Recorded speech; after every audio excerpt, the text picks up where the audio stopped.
C'est l'heure de vous informer sur Prime News TV Bénin. Mesdames, Messieurs, bonsoir et bienvenue dans ce journal. En titre, quel objectif vise le cadre de concertation de l'opposition? Expérience TB, président du mouvement populaire de libération MPL, répond, vous l'entendrez dans ce journal.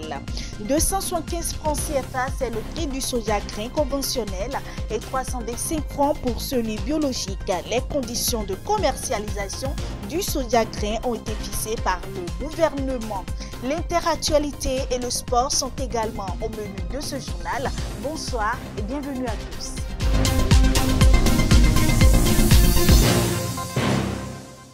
Les partis et mouvements politiques de l'opposition ont créé le dimanche 10 novembre 2024 le cadre de concertation de l'opposition, un creuset d'échange pour une unité d'action au sein des forces politiques de l'opposition qui sont contre le mode de gouvernance du régime en place.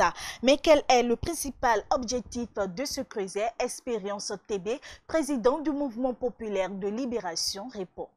D'abord, vous savez que notre pays s'est retrouvé dans un engrenage où, pour sortir des difficultés que connaît le pays en ce moment, il est apparu nécessaire aux partis politiques de l'opposition qu'il faut unir les forces. Il faut se mettre ensemble pour mieux espérer, du moins, régler, apporter des solutions aux préoccupations de nos concitoyens. C'est ce qui justifie la naissance de ce cadre de concertation sous l'impulsion du parti Les Démocrates, qui est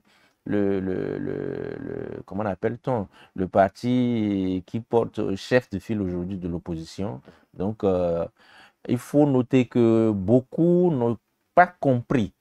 Et la naissance de ce cadre, c'est un long processus qui a démarré il y a plus d'un an, pratiquement, et qui a abouti le mois dernier à la naissance de ce cadre de concertation. L'objectif, c'est fédérer les forces, c'est unir les moyens d'action pour pouvoir régler les préoccupations communes aux partis politiques de l'opposition. Les premiers problèmes qui nous ont amenés à nous mettre ensemble, c'est ce code électoral de mars 2024. Vous voyez, nous sommes déjà retrouvés à Golden Tulip en janvier, dès lors que ce code a été mis sur la table. C'est les questions des libertés que nous sommes en train de dénoncer, les prisonniers politiques, les exilés. C'est aussi la question de la cherté de la vie. De la question économique au niveau de nos concitoyens qui vivent le martyre aujourd'hui. C'est les problèmes de façon générale de chômage et autres qui touchent la majeure partie de nos jeunes. C'est ces problèmes qui sont les premiers que dénoncent les partis politiques de l'opposition à la gouvernance du régime actuel, qui nous ont amenés à nous mettre ensemble afin de trouver les voies et moyens pour obtenir gain de cause en face du régime en place. C'est les premiers problèmes. Maintenant, bien évidemment que ces problèmes vont nous amener à déblayer le terrain pour 2026. Suite aux différentes rencontres effectuées par le cadre de concertation de l'opposition et les autres formations politiques, un communiqué a été rendu public le week-end écoulé. Que comprendre de ce communiqué reçu sur l'émission Décryptage? Karim Ngoundi, membre de la coordination nationale du parti Les Démocrates, explique et fait un point d'étape. On l'écoute. On a rencontré UP Le Renouveau, on a rencontré Moël Bénin, on a rencontré le BR, on a rencontré la société civile, on a rencontré le FONAC aussi, et la Renaissance nationale. Tout le monde est d'accord que la liste de 2023 a des problèmes. Pourquoi je dis que ça ne devrait pas créer, ça ne devrait pas faire couler beaucoup d'encre de salive? Parce que, comme tout le monde est d'accord que la liste de 2023 a des problèmes, le seul hic, là où certains partis comme UP, le Renouveau et le BR, ils disent, d'accord, il faut faire l'audit du fichier électoral, mais c'est le moment qu'il faut le faire. Les autres disent qu'il faut le faire 120 jours avant. Et nous disons, mais 120 jours avant, ça ne va pas suffire. Cette liste-là, c'est les experts qu'on va commettre qui vont aller toucher la liste et essayer de nous enlever ce qu'il faut enlever. Surtout que, moi j'ai écouté un membre quand même influent du UP Le Renouveau monter au créneau pour reconnaître que la liste de 2023 a des problèmes. Et puis, il a reconnu, et mieux plutôt, il a reconnu que sur cette liste-là, il y a plus de 500 000 morts qui se retrouvent sur cette liste-là. 500 000 morts entre vous et moi. Quand je regarde vos téléspectateurs, je l'ai dit, 500 000 morts en 2023, on était autour de 2 500 000 votants. Quand il y a 500 000 morts sur cette liste, d'autres organisations nous parlent de 700 000 morts. Quand vous faites le calcul, vous allez voir que c'est 20% pratiquement de cette liste-là qui en réalité sont des morts. Et si ces morts-là, par magie, votaient pour un parti politique, vous êtes d'accord avec moi que le parti politique a d'abord d'office fait des efforts, elle a d'abord 20% sur le plan national. Donc c'est ce que nous voulons corriger. Je l'annonçais en titre, le gouvernement a fixé les conditions de commercialisation du soja grain pour la campagne en 2024-2025. Le prix du soja grain conventionnel est fixé à 275 francs CFA le kilogramme et celui biologique à 325 francs le kilogramme. C'est l'une des décisions prises en Conseil des ministres le mercredi. Les détails avec le porte-parole du gouvernement, Wilfried Léandre Humbedji. S'agissant des mesures normatives, conditions de commercialisation du soja grain pour la campagne 2024-2025. La dite campagne, démarrée le 5 décembre 2024, s'achèvera le 30 avril 2025. Faisant suite aux délibérations de l'interprofession soja, mise en place pour défendre les intérêts des producteurs et des transformateurs, puis chargée de fixer les conditions de commercialisation, les acteurs ont convenu du prix de vente de soja comme suit.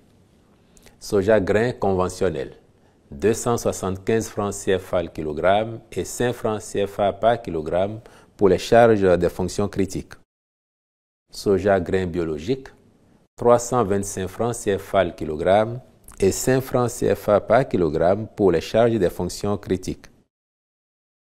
Si la production nationale de cette légumineuse connaît une bonne progression et s'est établie à 520 929 tonnes au titre de la campagne 2023-2024, force est de constater que cette performance est ternie à la phase de la commercialisation par la sortie frauduleuse des produits vers des pays voisins, pratique à laquelle s'adonnent certains producteurs et commerçants.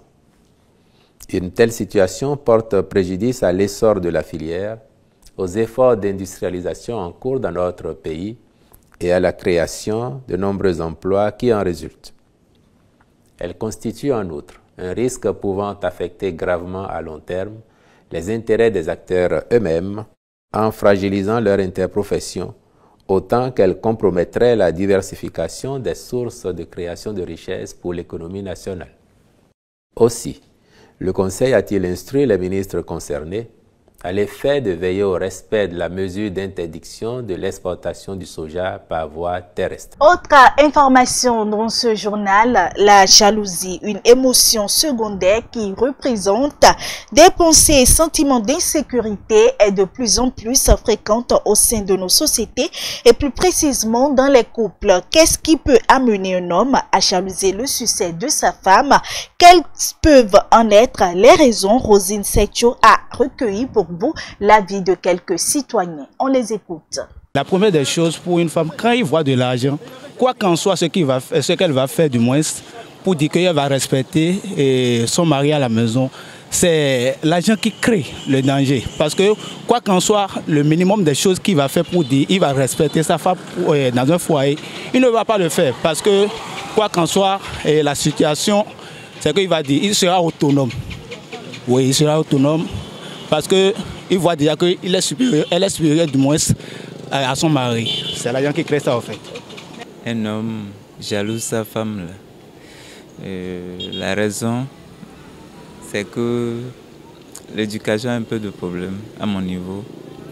Parce que si l'homme sait, tel que la Bible a souligné, que la femme est une aide pour l'homme, et celle qui constitue une aide pour moi, réussie, c'est mon succès aussi, c'est ma réussite aussi. Donc je ne vois pas la raison pour laquelle l'homme va jalouser le succès de sa femme. Donc c'est le premier paramètre que moi je peux souligner. Le second paramètre, c'est que c'est une ignorance de jalouser le succès de sa femme. Parce que la Bible dit que l'homme et la femme la constituent une seule chair. Si nous constituons une seule chair, je suppose que je constitue un corps. Si le doigt évolue, c'est que c'est tout le corps d'homme. Je ne vois pas la raison pour laquelle un homme va jalouser sa femme. Il y a plusieurs paramètres qui peuvent amener un homme à jalouser le succès de sa femme. En premier des choses, bon, quand la femme déjà commence à gagner certaines sommes d'argent, ça élève l'ego en elle, ce qui fera que facilement, elle peut ne pas avoir plus de respect pour son mari, tout ça. Et aussi au boulot, et elle a souvent des avances de ses partenaires, de ses collaborateurs, tout ça. Il y a plusieurs paramètres sur ce point. Donc, merci beaucoup. Quand la femme a plus, elle ne respecte pas autant. Il faut dire que c'est l'argent qui fait ça. Plus elle a le succès, plus elle se croit autonome. Elle va exercer son hégémonie sur son mari.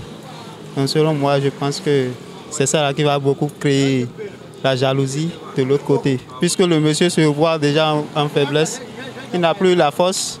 Elle sort quand elle veut, elle revient quand elle veut. Donc ça va causer ça. À présent, l'interactualité avec Priska Akwasu. Au Togo, Brigitte Kafui Adjamagbo Johnson, députée et coordonnatrice de la plateforme d'opposition DMP, affirme que la DMP ne participera pas aux toutes premières élections sénatoriales du pays. Selon elle, le régime veut organiser ces élections pour mettre en place les institutions de la 5e République.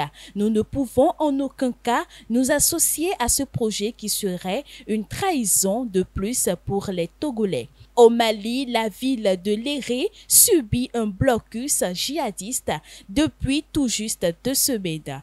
Le groupe de soutien à l'islam et aux musulmans liés à l'Al-Qaïda a décrété le 29 novembre dernier un embargo sur la localité de la région de Tombouctou, située à une 60aine de kilomètres de la Mauritanie. Une stratégie déjà mise en œuvre à plusieurs reprises dans diverses localités, dans le centre et dans le nord du Mali. En France, alors que la tendance du gouvernement sortant est à la création de nouvelles prisons et en un plus grand record aux peines de détention, une étude du ministère de la Justice révèle un taux de récidive impressionnant de 63%. Le service statistique du ministère a suivi sur plusieurs années le parcours de détenus pour en venir à de tels chiffres. Place aux informations sportives et elle porte la signature de Judicaël Davon. Pour leur première sortie dans le cadre du match d'ouverture de la première édition de la Coupe UFOAB, les Amazones U17 du Bénin ont courbé l'échine devant le Ghana. Menées 4-0 à la mi-temps, les Béninoises ont réduit le score à 4-1 en seconde période grâce à une réalisation de Romaine Kandonou. Ce samedi 14 décembre 2024, les filles de Ida Azonsou joueront leur deuxième match, toujours face au pays hôte. Pour rappel, les deux équipes sont déjà qualifiées pour les demi-finales suite au retrait du Burkina Faso. Stop et fin de cette session d'information. Merci de nous avoir suivis. Merci à toute l'équipe de production et de réalisation de ce journal. À très bientôt.